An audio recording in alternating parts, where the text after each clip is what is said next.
Chapter 6. Woe to them that are at ease in Zion, and trust in the mountain of Samaria, which are named chief of the nations, to whom the house of Israel came. Pass ye unto Calneh, and see, and from thence go ye to Hamath the great. Then go down to Gath of the Philistines. Be they better than these kingdoms, or their border greater than your border? Ye that put far away the evil day, and cause the seat of violence to come near, that lie upon beds of ivory, and stretch themselves upon their couches, and eat the lambs out of the flock, and the calves out of the midst of the stall, that chant to the sound of the viol, and invent to themselves instruments of music like David, that drink wine in bowls, and anoint themselves with the chief ointments, but they are not grieved for the affliction of Joseph. Therefore now shall they go captive, with the first that go captive, and the banquet of them that stretch themselves shall be removed.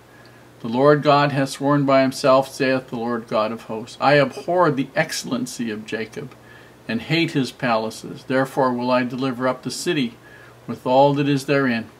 And it shall come to pass, if there remain 10 men in one house, that they shall die. And a man's uncle shall take him up, and he that burneth him, to bring out the bones out of the house, and shall say unto him that is by the sides of the house, Is there yet any with thee? And he shall say, No. Then shall he say, Hold thy tongue, for we may not make mention of the name of the Lord.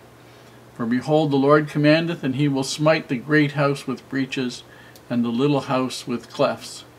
Small shall horses run upon the rock? Will one plow there with oxen? For ye have turned judgment into gall, and the fruit of righteousness into hemlock. Ye which rejoice in a thing of naught, which say, Have we not taken to us horns by our own strength?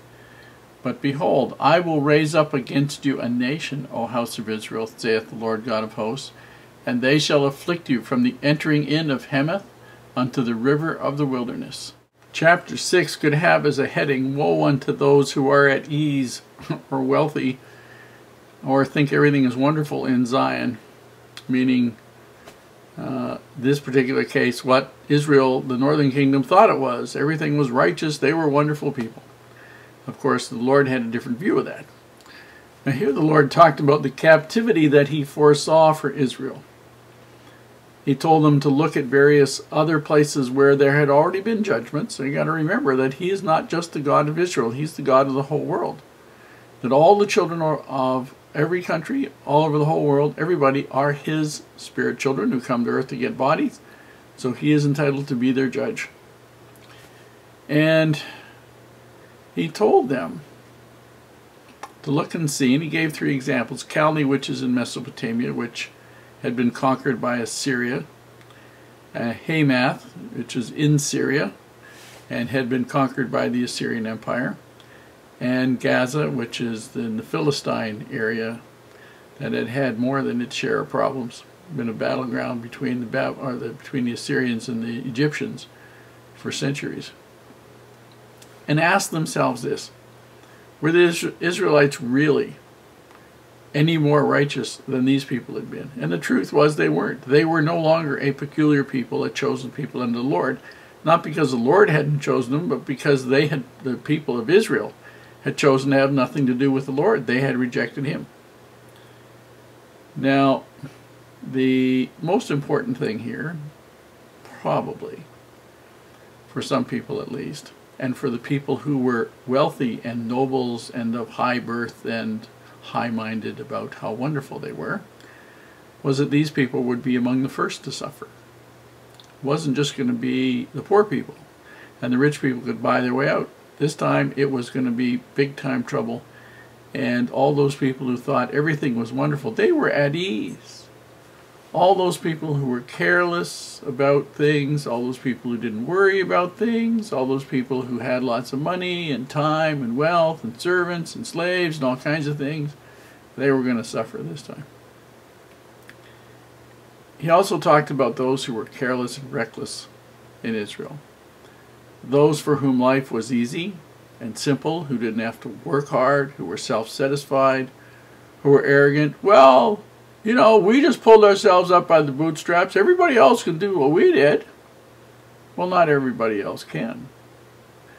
And the Lord had specifically entrusted Israel and Judah with more blessings than the individuals need, so that they, by sharing with others, could bless their lives, and then the Lord would bless them with even more than they gave away.